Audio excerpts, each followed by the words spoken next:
भगवती माध्यमिक विद्यालय कोटकामते इथं सामाजिक न्याय विभाग महाराष्ट्र शासन यांच्या जनजागृती अभियानांतर्गत जादूटोणा विरोधी कायद्याविषयी प्रात्यक्षिकासह व्याख्यानाचे आयोजन करण्यात आलं। यावेळी अखिल भारतीय अंधश्रद्धा निर्मूलन समितीचे सिंधुदुर्ग जिल्हा संघटक विजय चौकेकर यांनी वैज्ञानिक दृष्टिकोन आणि चिकित्सक वृत्ती जोपासल्यास अंधश्रद्धा दूर होऊन आत्मविश्वास वाढतो असं प्रतिपादन केलं। चौकेकर यांनी हातचलाखी आणि रासायनिक प्रक्रियांद्वारे केले जाणारे तथाकथित चमत्कारांचं वैज्ञानिक स्पष्टीकरण देत भोंदूबाबांच्या फसव्या दाव्यांपासून दूर राहण्याचं आवाहन यावेळी केलं। मुख्याध्यापक किरण राऊळ यांनी विद्यार्थ्यांमध्ये वैज्ञानिक दृष्टिकोन विकसित करण्यासाठी अशा समाज प्रबोधनात्मक कार्यक्रमांची आवश्यकता असल्याचं सांगितलं।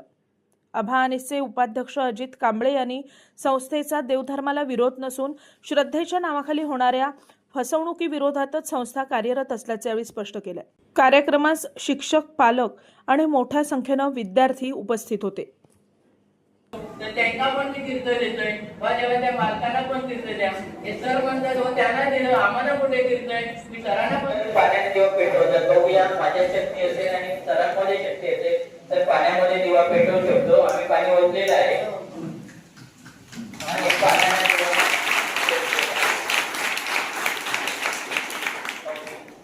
खरोखरच पाण्याने जेव्हा पेटतो का आता आमची जी चळवळ आहे ती डोके चालवत चळवळ आहे। डोके चालवळ म्हणजे काय,